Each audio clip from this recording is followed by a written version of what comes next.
Good evening, councillors, staff and ladies and gentlemen of the public gallery. I declare this meeting open at 7 p.m.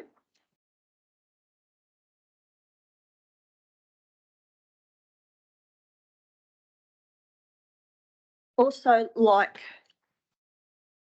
to acknowledge that this meeting is being held on the land of the traditional owners of the Noongar people and pay our respects to their elders past, present and emerging. I'd also like to advise members of the public gallery that this meeting is being audio recorded in accordance with council policy. If you are asking a public question or making a statement or deputation to this meeting, it will be audio recorded. Members of the public gallery are reminded that no other visual or audio recording of this meeting by any other means is allowed. Item 1 of this ordinary council meeting being held on Monday, the 17th of October 2022 is attendances and apologies. We have one apology this evening from Councillor Strange. Item number 2 is public question time. Item 2.1 is response to previous public questions taken on notice at the ordinary council meeting held on Monday, the 19th of September 2022. The response to those questions will appear in the minutes of this meeting. Item 2.2 is public questions. Could I please ask Mr. Bill Denham from Kerrikup to come forward and ask his questions this evening, please?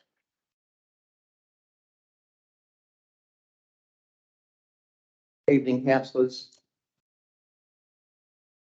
fire officers.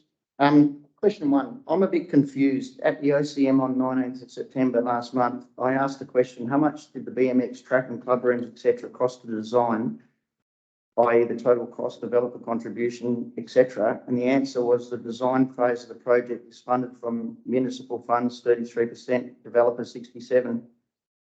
As of Friday, 16th of September 2022, $283,026 has been spent on the BMX design. And then at another meeting, a stakeholders meeting, another person asked,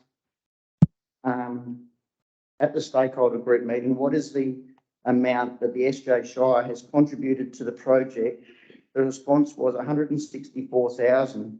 This amount is the Shire's share of the BMX design fees. Well, 164,426 times 3 equals 493,278, the way I work it. So my question tonight is, what is the total cost of the BMX design fees going to be? I'll ask the Director of Infrastructure Services to respond to your first question this evening in regards to the BMX track design cost. Thank you. Through you, Madam President. Thank you for your question, Mr. Denham. The tender for the Cannon Park Design Services Consultant was awarded at the 11th October 2021 Ordinary Council meeting for the value of $2,099,241.25, excluding GST, for stages 1A and 1B. For the 1B component, being the design services for the BMX facility, a purchase order for the amount of $464,815, excluding GST, has been raised. The following is the answer to the question you asked at the September Ordinary Council meeting. The design phase of the project is funded from municipal funds, 33%, and developer contributions, 67%. The design and therefore associated costings are not yet finalized. As at Friday, 16 September 2022, an amount of $283,026 has been spent on the BMX design. We will not know the final cost of the design of the BMX facility until the detailed design is completed and the final claim is paid. All right, thank you, President. Question 2, Michelle. Question 2. During the past fortnight, I've noticed some works being undertaken in the Byford Rec Centre car park. As I will have no allowance to respond to the answer, I will state that the $25,000 drainage pipe around the west side of Briggs Upper Oval to prevent the water stream flowing through the rec centre does not work, and have photos to prove this. Is this current works plan B to stop the stream of water flowing through the rec centre car park during winter? And if so, plan A was an expensive miscalculation. I will ask the Director of Infrastructure Services to respond to your second question this evening, Mr Denham, in regards to the water flow in the car park at the SJ Rec Centre in Byford. Thank you. Through you, Madam President. Thank you for the question again, Mr. Denham. There were two sources contributing to the water flowing over the car park. One from the oval and one from within the car park. The recent subsoil drainage installation at the west side of Briggs Upper Oval has stopped the water from leaking into the car park from the oval. The recent subsoil drainage, following the installation of the subsoil drainage on the edge of the oval, upstairs identified water in the car park. The source of this water was found to be a damaged subsoil drainage pipe under the car park. The current works at the car park are being undertaken to repair this pipe located below the car park. Right, thank you. Third question. Now that the Deputy CEO has left the Shire, who is the current sponsor of the Keenan Park Community and Sports Precinct, please? I'll ask the Chief Executive Officer to respond to your third question as tonight. Who is the current sponsor for the Keenan Park Community and Sporting Precinct? Evening, Mr Denham. Thank you for the question. Following the departure of the Deputy CEO, Director, Community and Organisational Development, the Director of Infrastructure Services and the Manager of Community Activation are acting as joint project sponsors until the new Director of Community Engagement commences. Right, thank you, Paul.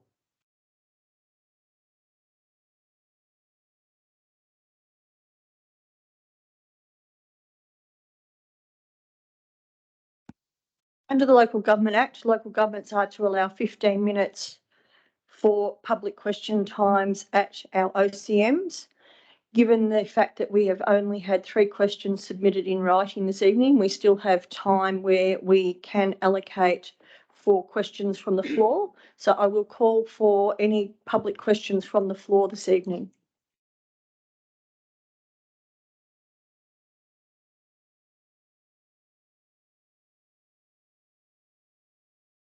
Public question time concludes at 7:08 p.m. Item 3 is public statement time. Can I please ask Mr. Bill Denham from Kerricup to come forward and ask your question, make your statement this evening, please? Thanks, Michelle. The purpose of this statement is to acknowledge and thank the Director of Corporate Services while he was acting CEO and the Senior Project Engineer for their efforts over the past month regarding Keenan Street Sporting Precinct. The project has now finally gained some momentum, with the facilities now being proposed that are acceptable and functional from the user's point of view. I know a lot of time and effort has been spent with meetings, some at 7:30 a.m. at the Shire offices, and I've even had phone calls while they've been working at 4 p.m. on a Friday, so thanks a lot. Trying to find a solution suitable to all. The stakeholder reference group has had 3 meetings in the past month to get the proposed building plan before this OCM. This was a big inconvenience to the club reps and community reps as we all work during the day, but they are passionate about this project. This was totally avoidable, this wait. The stakeholder group had a meeting on the 4th of May 2022, during which the Deputy CEO, then Deputy CEO, stated that she needed to take a building footprint to Council's May OCM for approval. Then the stakeholder group would have a meeting to discuss the actual building plan with architects and consultants. The meeting was not called until the 31st of August 2022, 3.5 months later, for no reason, a delay. At the May OCM, agenda item 10.2.1, on page 17, it states that in the officer's report that the Shire may potentially have incurred additional costs should the contract be delayed further in the order of $89,500 a month.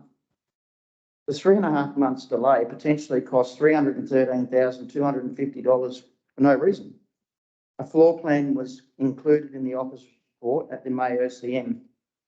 The stakeholder group had not commented on this floor plan, and yet the terms of reference state the purpose of the stakeholder group is to provide Shire with advice relating to planning and design, reflects the needs of the community and users, and finally, identify any issues throughout planning and design phases.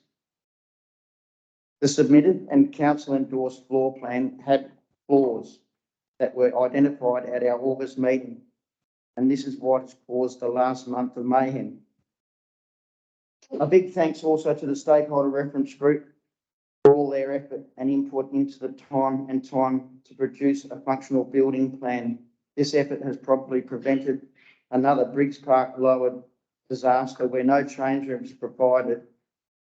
No one over year 6 can use the ovals because there's no change rooms. And I think from memory it cost around $4 million. This was designed without community and sporting club input. So it's great to have the stakeholder group having some input. Right, thank you. Thank you, Mr. Denham.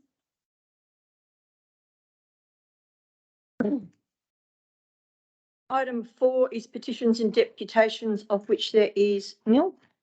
Item 5 is the President's report. Good evening and welcome to the Ordinary Council meeting for October 2022. I would like to begin tonight by acknowledging the opening of the SJ Reuse Shop on Saturday, the 1st of October at the Watkins Road Transfer Station and Recycling Centre. I know our community has been eagerly awaiting for the shop to launch, and it was great to see such an overwhelming positive response. On the opening weekend, more than 100 residents attended and helped divert 141 kilograms of wood, 125 kilograms of plastic and 394 kilograms of metal away from landfill. The SJ Reuse Shop is a great incentive that will help to protect our local environment. I encourage anyone who hasn't visited yet to check out the bargains on offer. On behalf of Council, I would like to thank all Shire staff who have been involved in the planning and delivery of this new facility. Earlier this month, I was pleased to join representatives from other local governments and councils at the Western Australian Local Government Association Conference and Annual General Meeting. I also attended a Mayors and Presidents Forum as part of the weekend, which was a great chance to engage with our neighbouring local governments about our shared opportunities and challenges, as well as meeting the Honourable Christy McBain MP, Minister for Regional Development, Local Government and Territories of Australia. I would also like to congratulate Councillor Strange on her being successful in obtaining a scholarship to complete a diploma in local government, as this is a highly competitive and sought-after scholarship with only 4 scholarships awarded across the state this year. These forums are a valuable platform for sharing ideas, and it was exciting to join in the discussion about the future of our communities. It was great to join the Jarrahdale Heritage Society, member for Darling Range Hugh Jones and Tourism Minister David Templeman to help launch the new Jarrahdale Trails booklet and the new signage for the Jarrahdale Town Trail Walk. The new booklet and signage incorporate the new Jarrahdale Trails Town branding, and it was great to see the work undertaken by the Jarrahdale Heritage Society.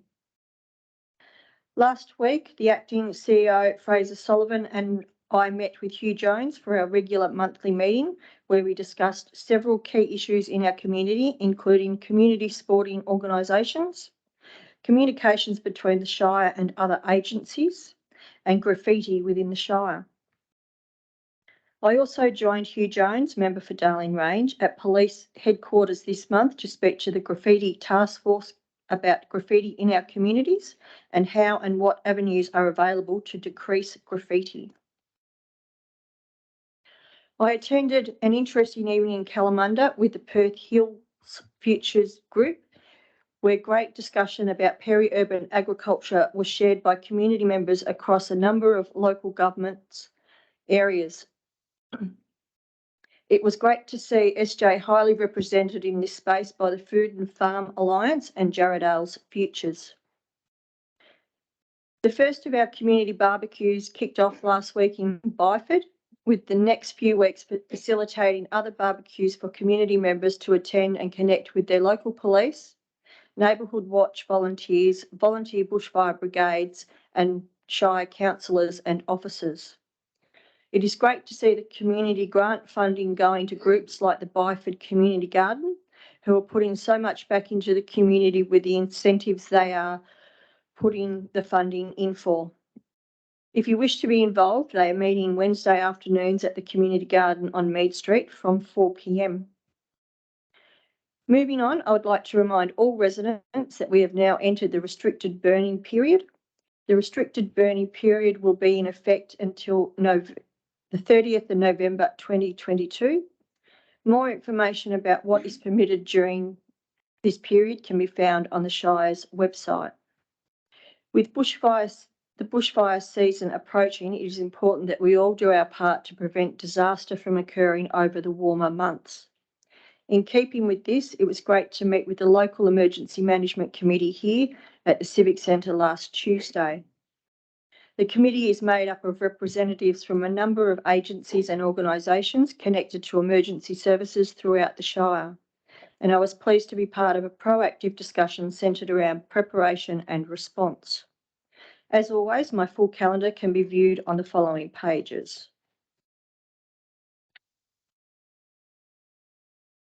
Item 6 is declaration of councillors and officers' interest, of which there is nil.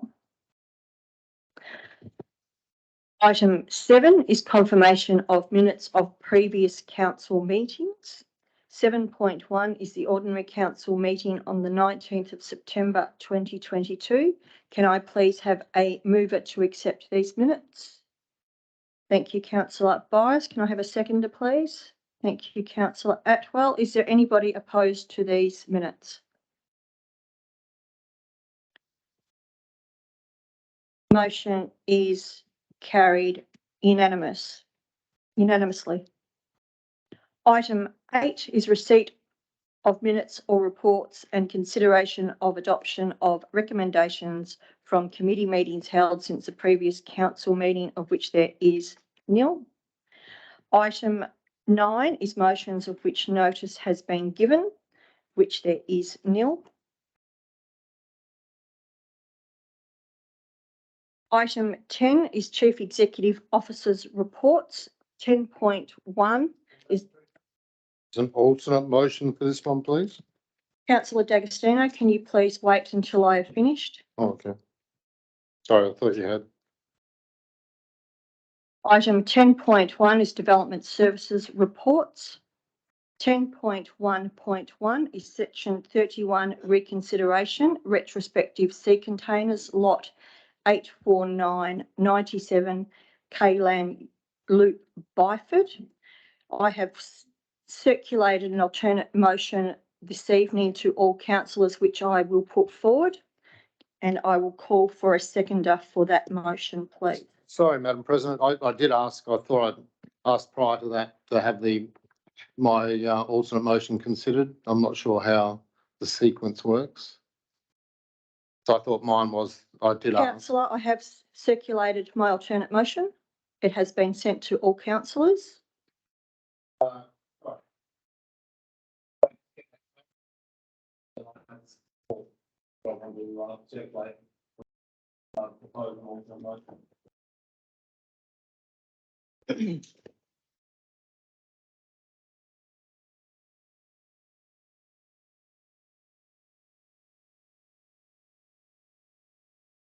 Through the chair, Madam President, it's your meeting. It's your right to choose which motion you wish to have the council consider first. Thank you, Mr. Martin. As I've stated, I've circulated an alternate motion this evening for councillors to consider. I am happy to move that alternate motion and call for a seconder for that alternate motion. Thank you, Councillor Atwell. Is there anybody opposed? Thank you, Councillor D'Agostino.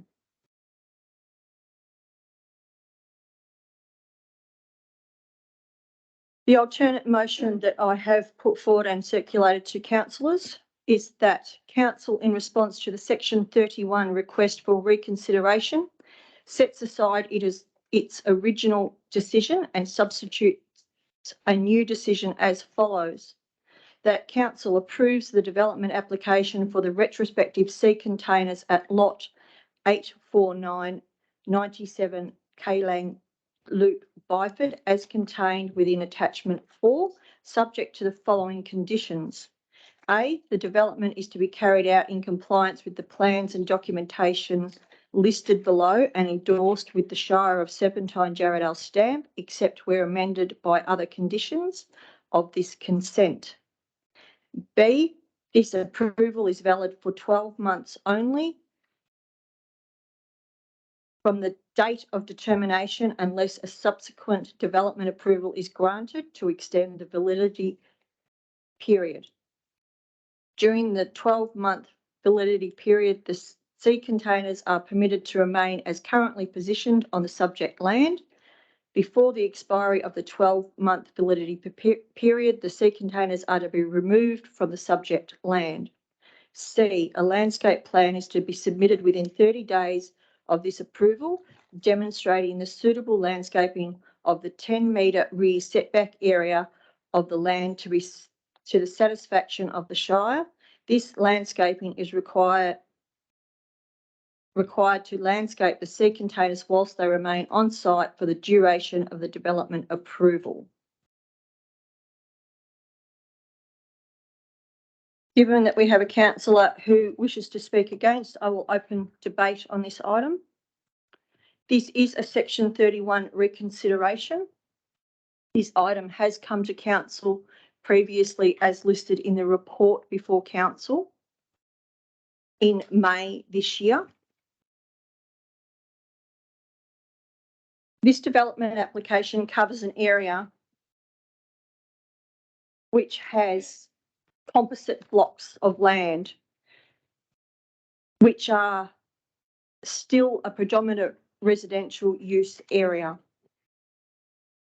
It is covered by our TAM planning scheme number 2, and the blocks have designated residential building envelopes, designated light industrial building envelopes, with a 10-metre wide vegetation buffer to the rear of all properties. It is fair to say that the understanding from community that have bought blocks in this location and in this estate have bought them under the premise that there would be light industrial development within the building envelopes on these blocks of land. And I think it would be fair to say that if a business had started in this location and then had outgrown in size and scale, it would then be time for that business to find a more suitable location for the size and scale of their business, instead of trying to fit more onto a block of land which has not been designated for that use right from the word go. Councillor Atwell, would you like to speak or reserve? I'll reserve, thanks, Madam President. Thank you. Councillor D'Agostino. If this motion is defended, I put an alternate motion that we prefer it or not. I must say I didn't even know if you were proposing an alternate motion. When was this one set? This afternoon, this evening. I haven't seen it.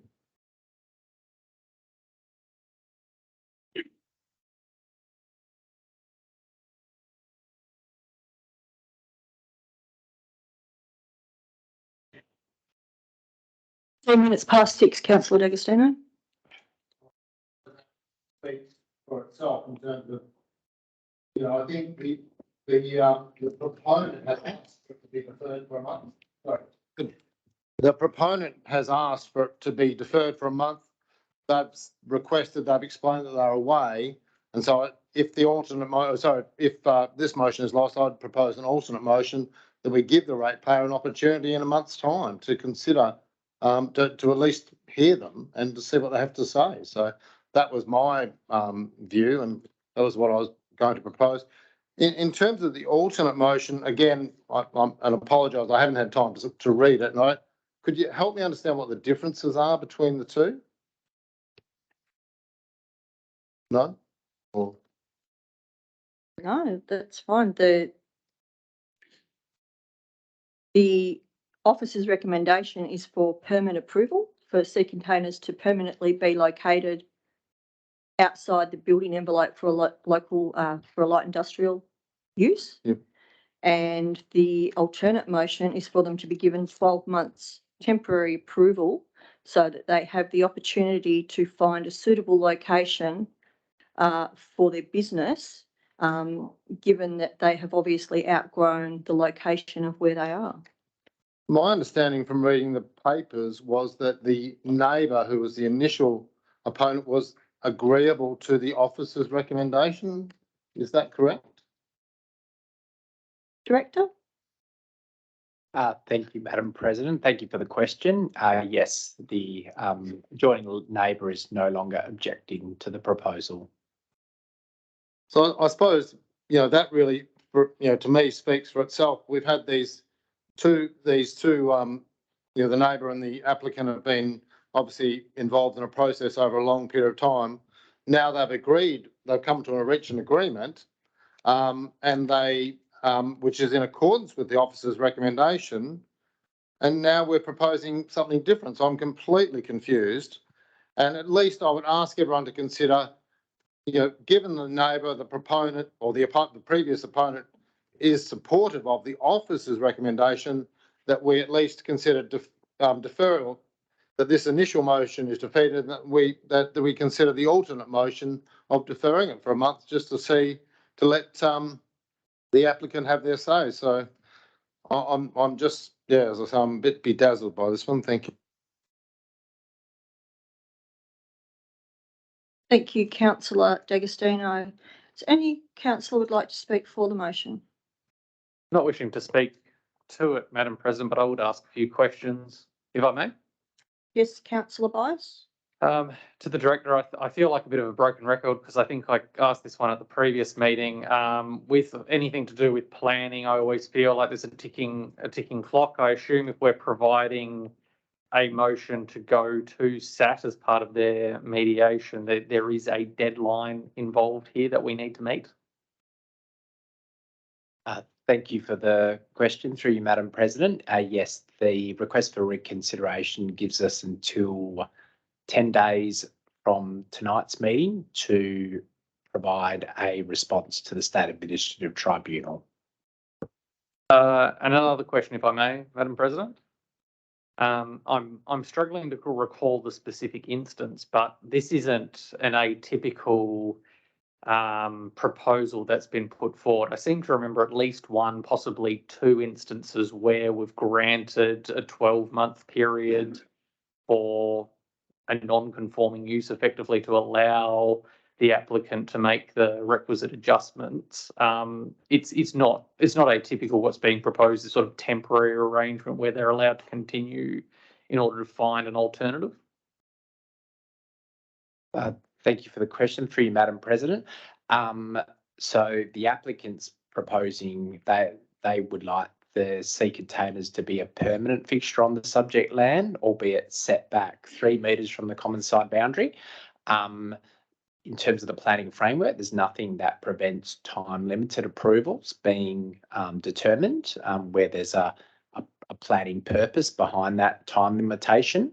So yes, it's not an unusual aspect to issue a determination with a time limit. Excellent, thank you, Director. And my third and final question, Madam President, is concerning the permanency. So As Councillor D'Agostino alluded to, the two parties seem to be in agreement to the proposal. That's fantastic for the current two. I know we've come unstuck in the past where we've granted approval and then parties change, people sell blocks, but the approval remains, and then there's no opportunity to adjust it because that's the approval that's been given. This approval that's being proposed, is it for the operator or is it with the land? Thank you for the question. Through you, Madam President. It will be running with the land. So if an approval was granted, it would be for that and would continue in perpetuity. Excellent. So just so I'm 100% clear, we might have two parties that are satisfied with the arrangement now, but the approval is with the land and therefore subject to future opinions on future landowners. Thank you for the question. Yes, that's correct. Thank you, Director. Thank you, Madam President. Madam President, could I just ask two supplemental questions, please? So, Director, just going back to the timing issue, I'm flicking through trying to find it. I thought that I'd read somewhere in here that the applicant said they were going to instruct their advisors to seek an extension of time. Thank you for the question. So they've actually requested the State Administrative Tribunal. They did ask for the Shire to agree to a further extension of time.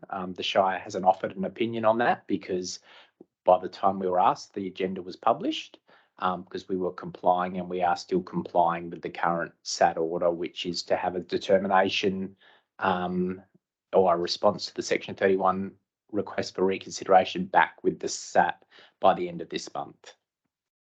Thank you. Sorry, just to drill a little deeper on that. So to clarify, hypothetically, if my alternate motion to defer was to get up, you would then have the authority to write back and agree to an extension of time. Is that correct? Thank you for the question. We would have no other option than to request the SAT to grant us additional time. Otherwise, we wouldn't be complying with their orders. So that would be required. Thank you. But my point is we can request that timing extension, can't we? With the agreement of the other party, if they were agreeable to that, then that's the usual course of events.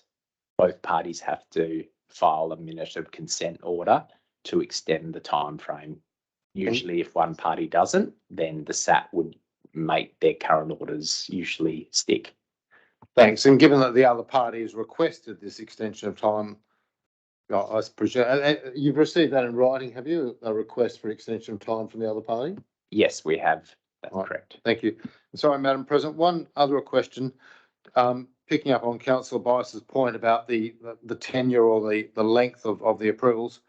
Would it be possible, given that we've put I think, Madam President, as I say, I haven't had time to read it in detail, but I think the idea is a 12-month approval. Similarly, could you have an approval that runs with the current registered proprietor of the land?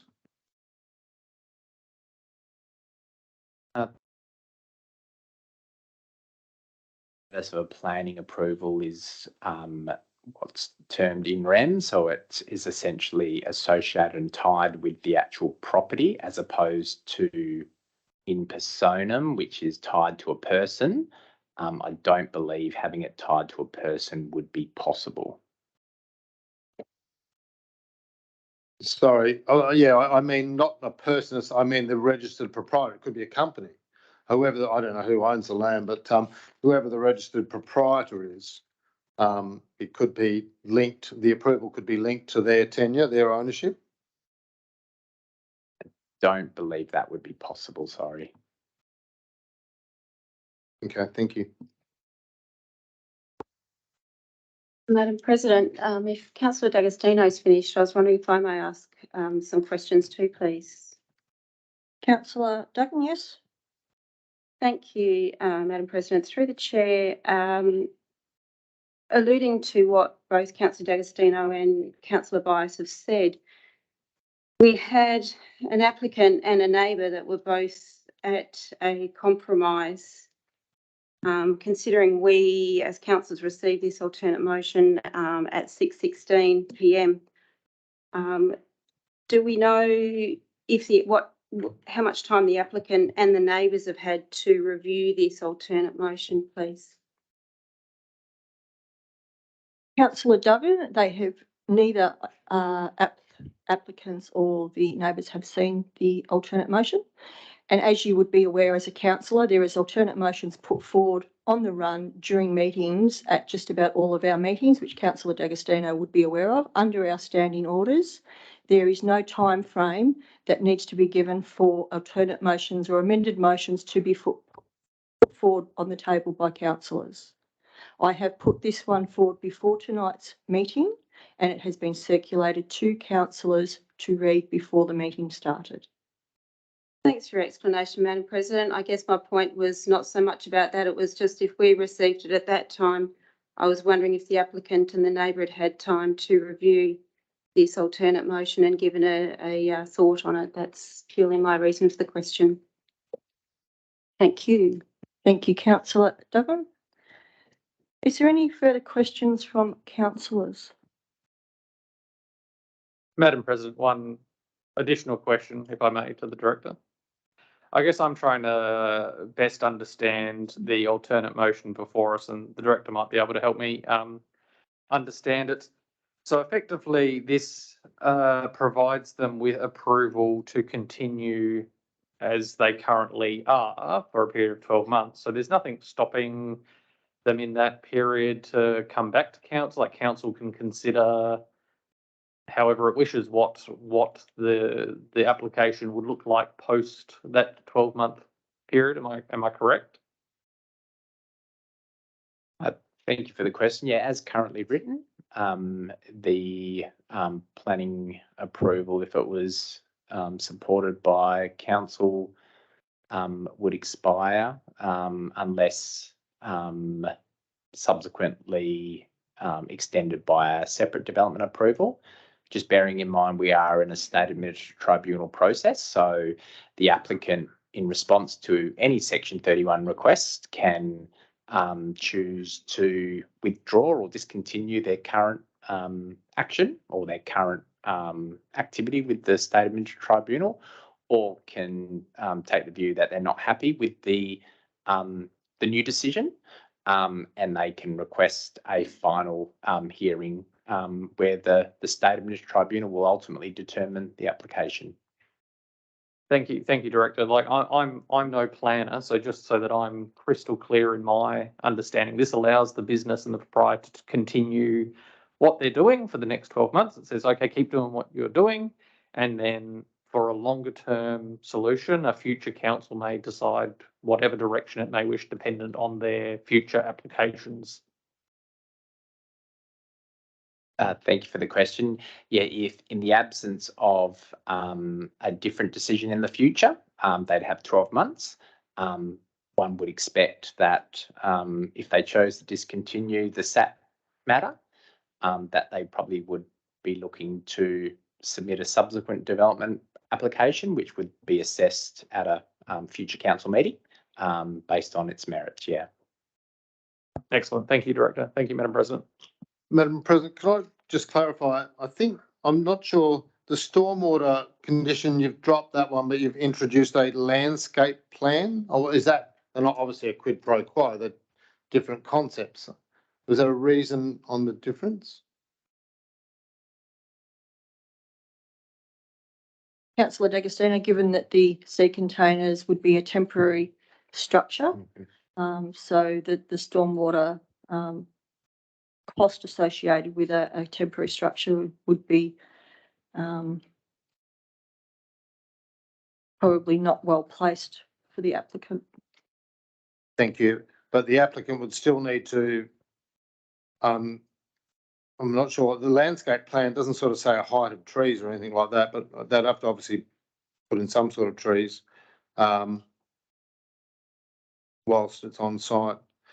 Madam President, could I ask that you reconsider in terms of, I mean, there's obviously a lot of issues here, and given the fact that the parties were reaching agreement, could I ask that you reconsider this and defer it so that both parties can consider your alternate motion, and then perhaps, it may be amenable to them.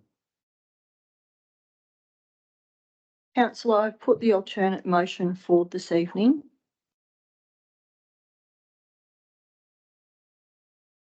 The applicant, through the first part of the SAP process, this should have come to September's meeting, and they made the request for it to come to October's meeting, and now have requested it not come to October's meeting. As a council and a shire, we need to continue moving forward with the processes that are set in place for us to work through. It was discussed at the Q&A last Monday night in some detail moving forward. And I am aware that you weren't able to attend that Q&A. But no, I think the applicant, the item needs to go through tonight. Is there any other councillor who would like to speak for the motion? Madam President, I'd like to speak for the motion. Thank you, councillor Strottens. Thank you, Madam President. I would like to highlight the fact that you've emphasised that when businesses outgrow their current use, they ought not be jamming themselves into an inappropriate area. I completely support that, and I think we need to keep that as a valid argument forevermore. However, no one has come and I'm not aware of any arguments against the business. I'm certainly aware that if we get planning approvals that come to council, we can't extrapolate them and start putting other burdens on them for which they've already been approved. So I think evaluating this as a business that's outgrown its site is not something we really ought to be arguing tonight. I think we need to keep the focus on the fact that there's sea containers there, that the neighbour says all we ever wanted was the container away from our fence. So we are happy with this proposal.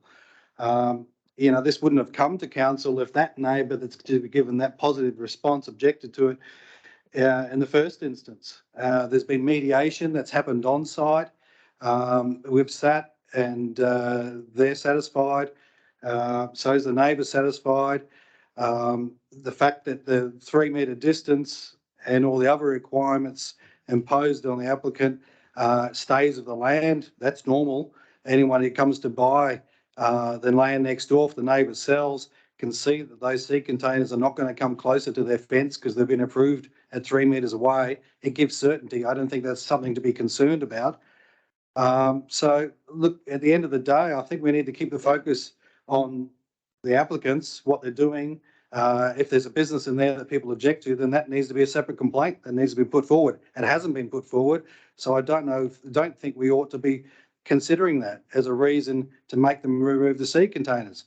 If we're going to impose the removal of sea containers like this, I think it undermines the confidence in residents in our and the Shire and the council that if they've got to apply for anything, they might be forced to remove their sea containers.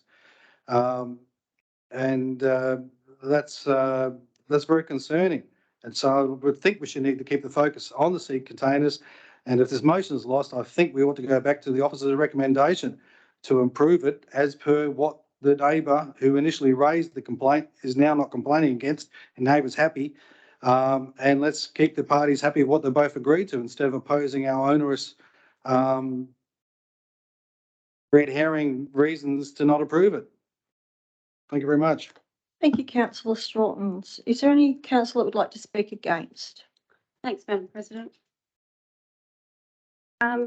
I feel incredibly uncomfortable making a decision this evening that is an alternate motion that doesn't just change one or two things, but actually changes the entirety of the motion that both the applicant and the neighbour had met. They had found a common ground. And I think when we talk about trying to get a decision promptly to keep SAT, our commitments to SAT, that going to our option one, as per the officer's recommendation, would make much more sense. I feel like we're already a long way down the path for that.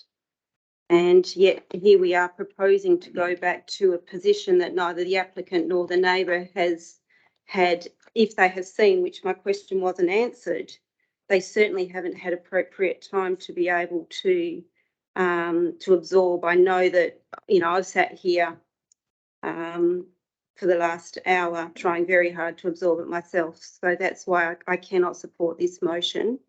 It may be a good motion, but I can't support it without knowing that it's been at least viewed by the applicant and the neighbour that's affected. Thanks. Thank you, councillor Duggan. Is there any councillor who'd like to speak for the motion? If there's no other councillor who'd like to speak for the motion, I will close the debate. This development application is located in the Red Gum Brook Local Development Plan 18 LDP area. Inside that area, the LDP for the site designates 2 building envelopes where the light industrial and residential developments are required to be located. It also provides guidelines such as setbacks to adjoining properties and the rear boundary which adjoins Thomas Road. In terms of the variation of the LDP as proposed by the applicant, the LDP requires that development associated with the light industrial area shall remain as follows. The rear minimum setback to Tongan Highway or Thomas Road of 15 metres, which includes a 10-metre wide vegetation buffer area and a minimum setback of 3 metres from the side boundaries.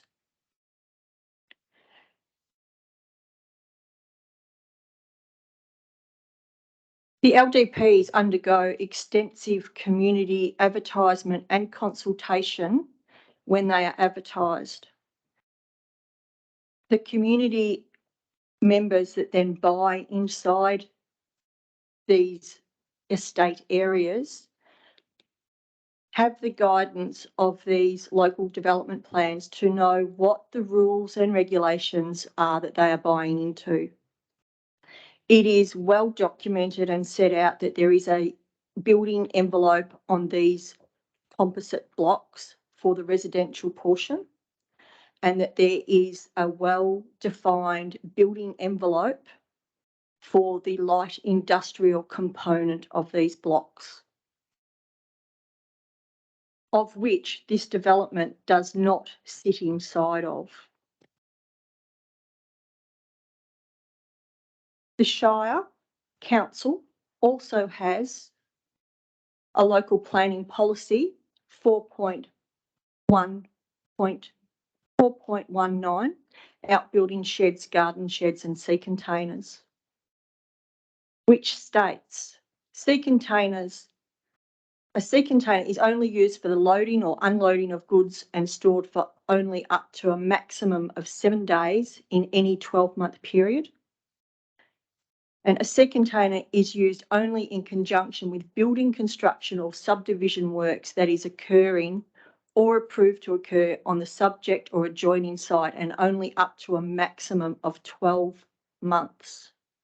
This is a policy that our Shire has in place that was put together with a large volume of community consultation for it to be implemented.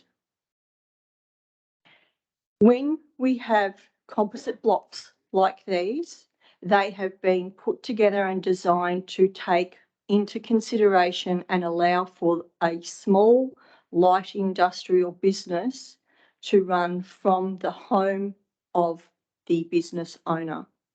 There is going to be times when the businesses utilising these facilities outgrow the facilities of what they have available to them.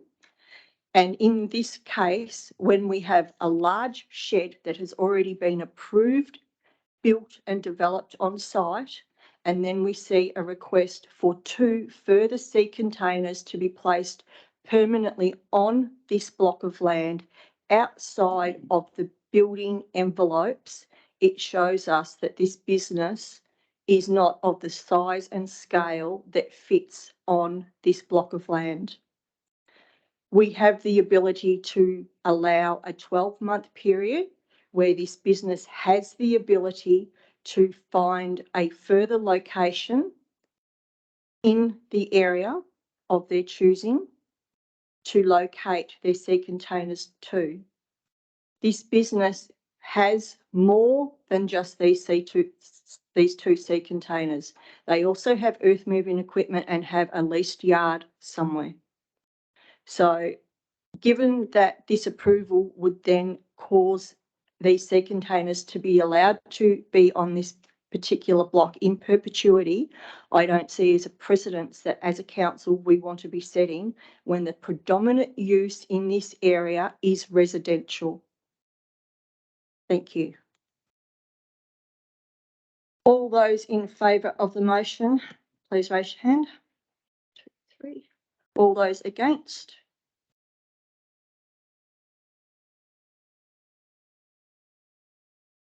Motion is carried with a casting vote.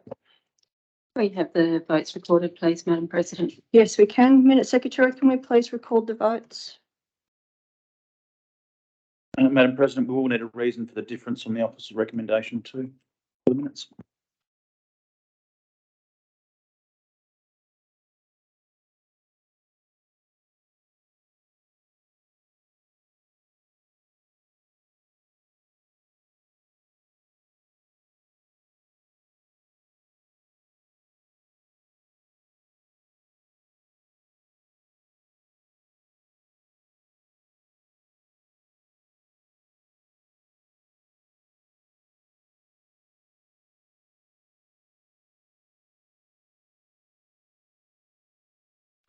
The reason for the difference is the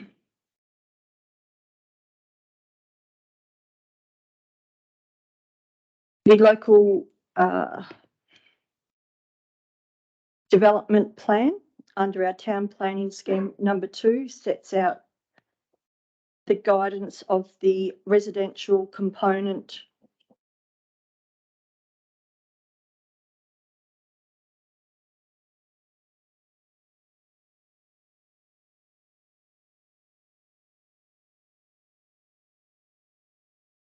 component and light industrial component building envelopes.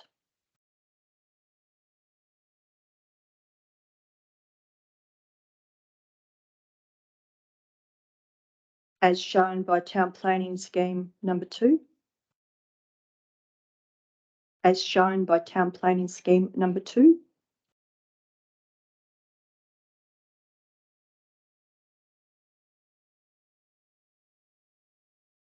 The Shire's local planning policy 4.19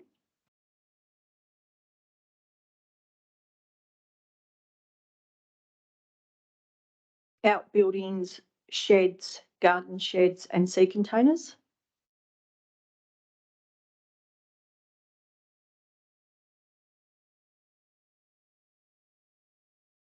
Also supports the placement of sea containers for no more than 12 months.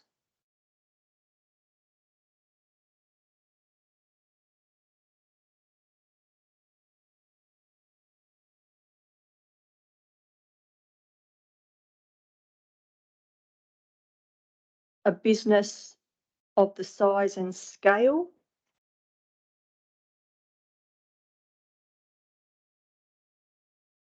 that does not fit within the building envelope of a light industrial component of the block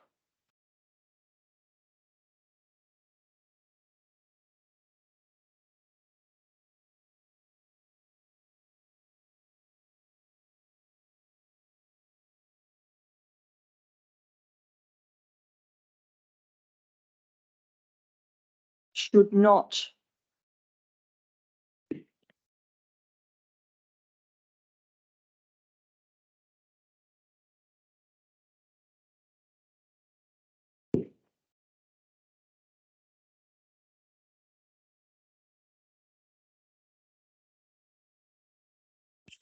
be operating from a predominantly residential area.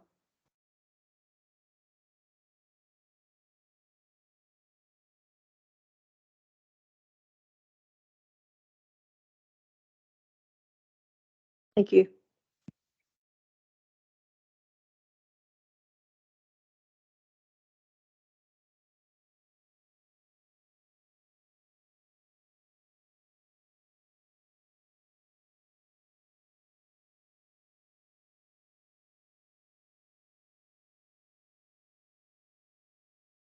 Item 10.1.2, proposed childminding centre, lot 2938 Patterson Street, Mundijong. Can I please have a mover for this motion? Thank you, Councillor Atwell. Can I please have a seconder? Thank you, Councillor Duggan. Is there anybody opposed to this motion?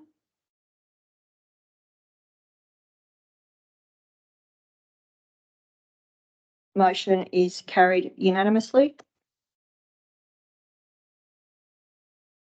Item 10.1.3, proposed amendment to conditions of approval of approved transport depot and workshop, lot 4117 Cardup Siding Road, Cardup. Madam President, I would like to move a procedural motion to defer this till next month. The reason being is that the Shire has ongoing investigations. I would like to know the outcome of those investigations before being put in a position to have to vote on this agenda item.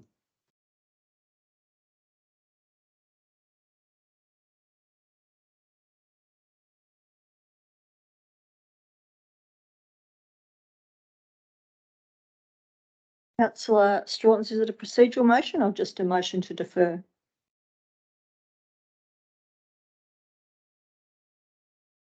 Councillor Strawtons, did you want to add the reasons for that? If it's just a motion to defer, do you want to put those reasons there or just have it as the council defer the matter? Reasons to see the outcome from the Shire's investigations that we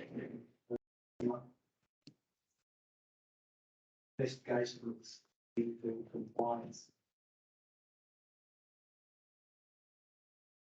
This one.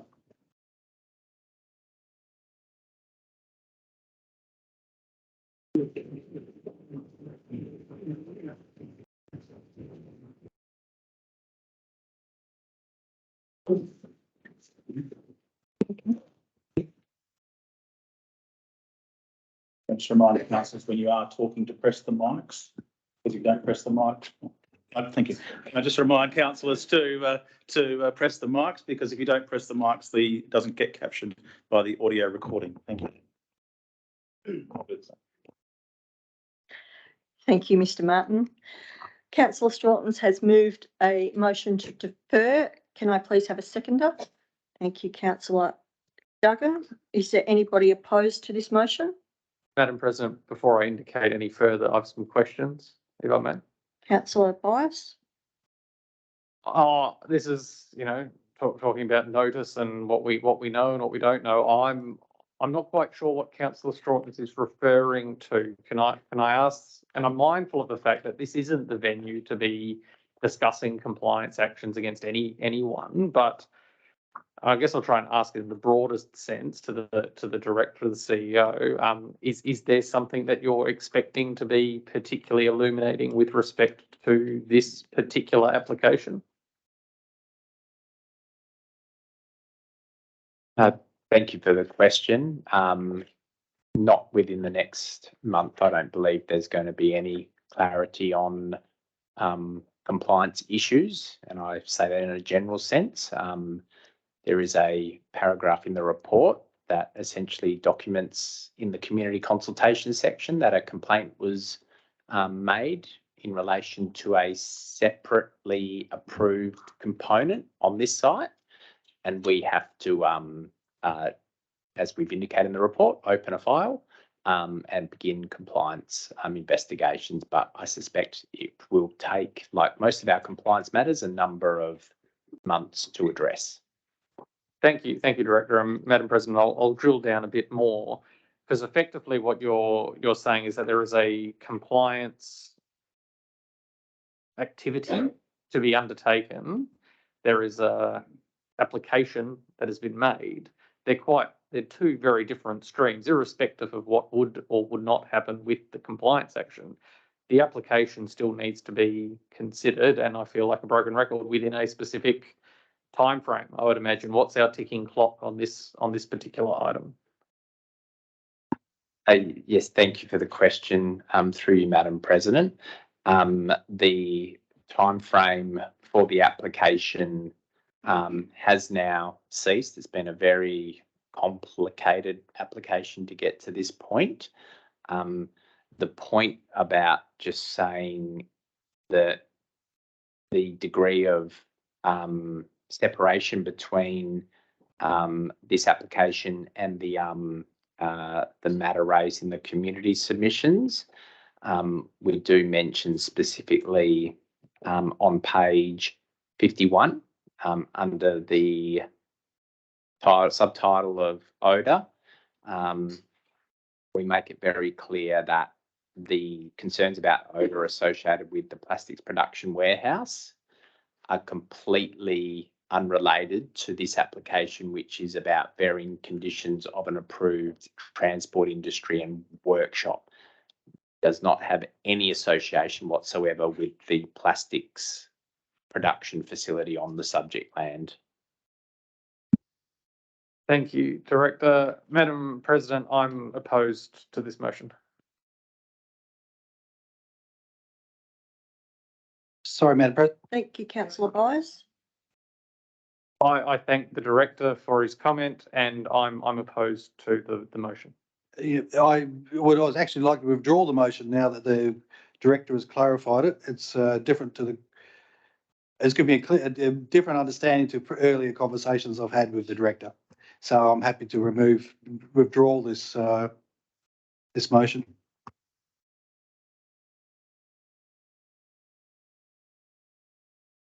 Thank you, councillor Strawtons. Madam President, if the mover and the seconder are happy to withdraw their moving and seconding the motion no longer progresses. Councillor Duggan, are you happy to withdraw?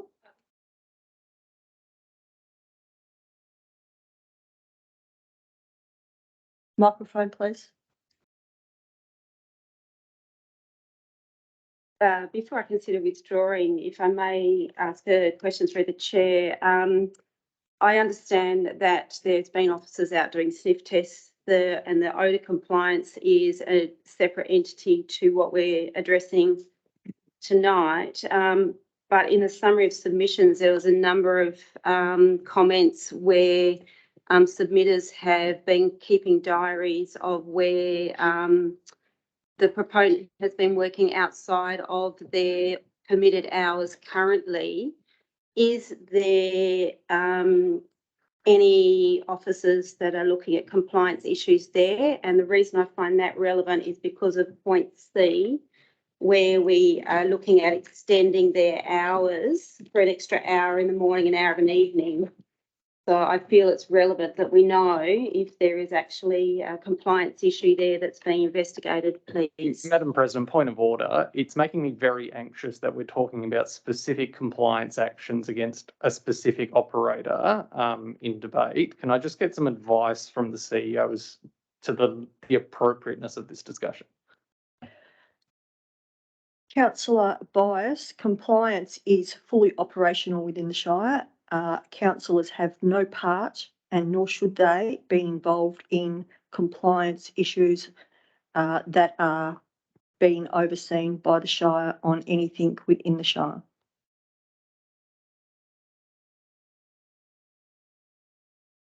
Councillor Duggan, would you like to reframe your question? Thanks, Madam President. Through the chair, is there, if we are to be looking at it, additional hours, would this have any effect on the officers being able to perform a compliance test on the hours that they're currently doing, please? Director? Thank you for the question. My position that I expressed would be my expectation is they're complying with their current planning approval. Again, if we receive a specific written request to investigate a compliance matter by virtue of an allegation that someone is operating outside their operating hours, we will investigate that. I don't have a complaint having been made specifically to me on that basis, so there is no current action that is before our compliance team specific to what time business may or may not be operating on this site. Thanks for the answer, Director.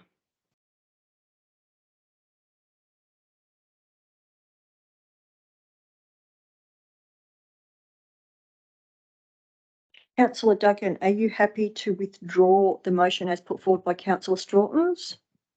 Yeah, I'm happy to support the withdrawal. Thanks. Thank you.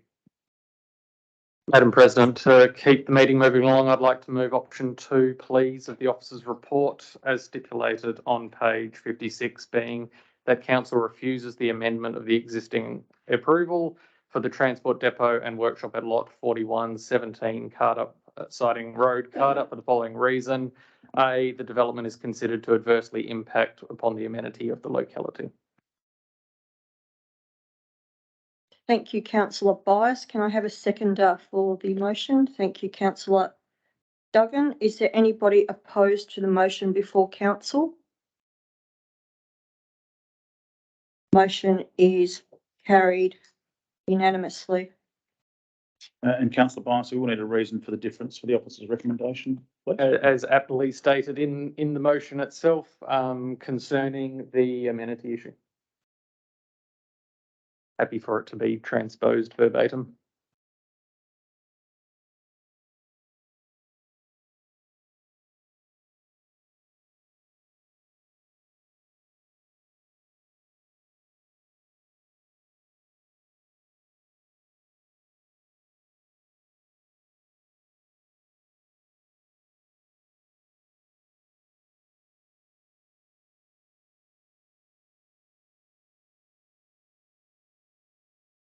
Thank you.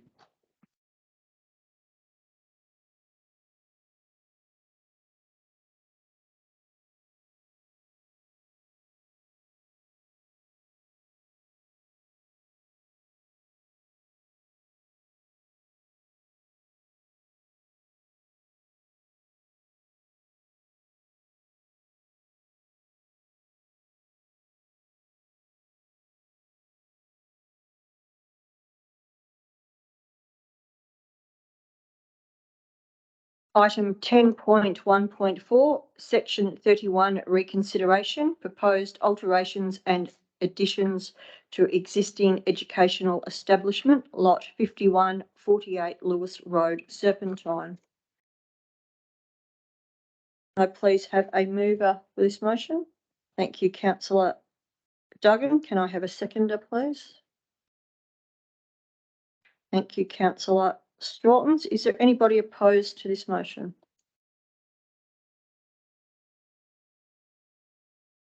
Motion is carried unanimously.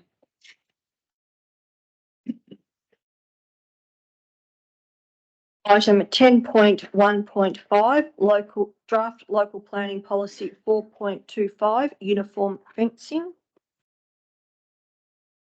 Can I please have a mover for this motion? Thank you, Councillor Bias. Can I have a seconder, please? Thank you, Councillor Duggan. Is there anybody opposed to this motion? Motion is carried unanimously.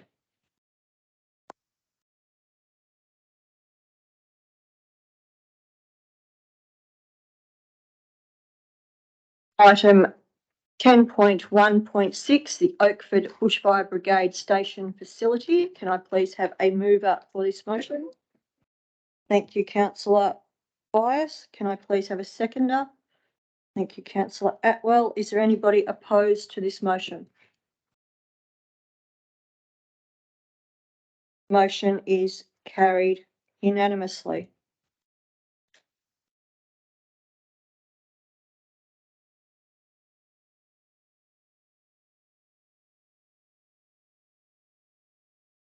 Item 10.1.7, Bushfire Brigade Management, overview of program and projects to address audit findings.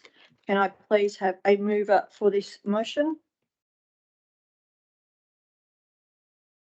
I'm happy to move. Can I please have a seconder? Councillor Bias, you happy to second? Is there anybody opposed to this motion? Motion is carried unanimously. Item 10.2, Infrastructure Services Reports. 10.2.1, Award Request for Tender, RFT 03/2022, Tree Pruning Services. Can I please have a mover for this motion? Thank you, councillor Straughtons. Can I have a seconder, please? Thank you, councillor Atwell. Is there anybody opposed to this motion? Motion is carried unanimously. Item 10.2.2, Award Request for Tender RFT 06/2022, Traffic Management Services. Madam President, can I just remind councillors that there was an updated confidential attachment distributed during the week that replaced the previous attachment. There was a typographical error in the document. Thank you. Can I please have a mover for this motion? Thank you, councillor Duggan. Can I have a seconder, please? Thank you, councillor Straughtons. Is there anybody opposed to this motion? The motion is carried unanimously. Item 10.2.3, excess road noise, Rowley Road, Darling Downs.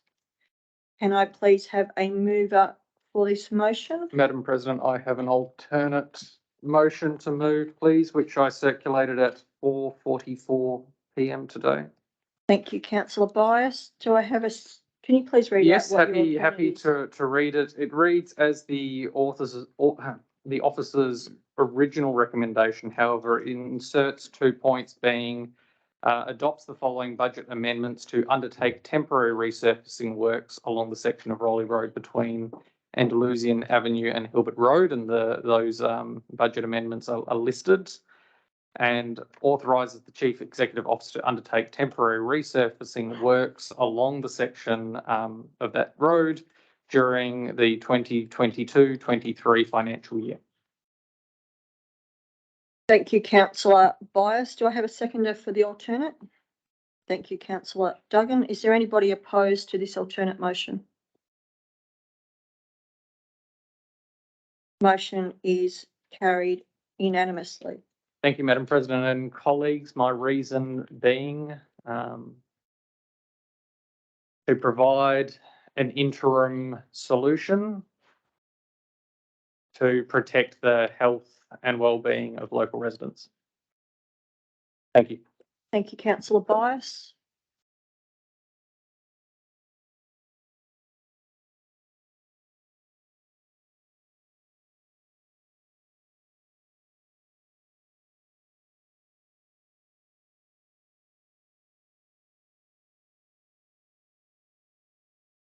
Item 10.3, Corporate Services Reports.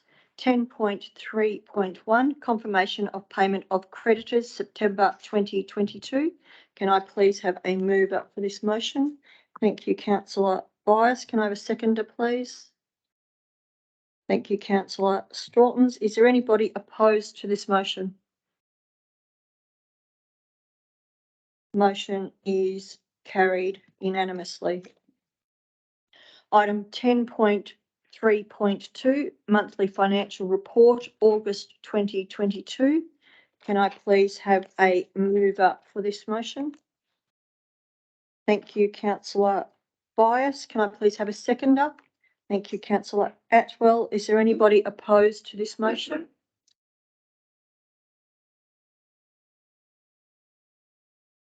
Motion is carried unanimously. Item 10.3.3, adjustment for 2021-22 carry forward items. Can I please have a mover for this motion? Thank you, councillor Bias. Can I please have a seconder? Thank you, councillor Atwell. Is there anybody opposed to this motion? Motion is carried unanimously. Item 10.4, community engagement reports, of which there is nil. Item 10.5, executive services reports. 10.5.1, financial assistance agreement. SJ Byford Nature Splash Park. Can I please have a mover for this motion? Thank you, councillor Strawtons. Can I have a seconder, please? Thank you, councillor Duggan. Is there anybody opposed to this motion? Motion is carried unanimously. Item 10.6 is confidential reports, of which there is nil. Item 11 is urgent business, of which there is nil. Item 12 is councillor questions, of which notice has been given, which there is nil, which brings us to item 13, closure, and I declare this meeting closed at 8:17 p.m. Thank you, everybody, for your attendance this evening. Thank you, councillor.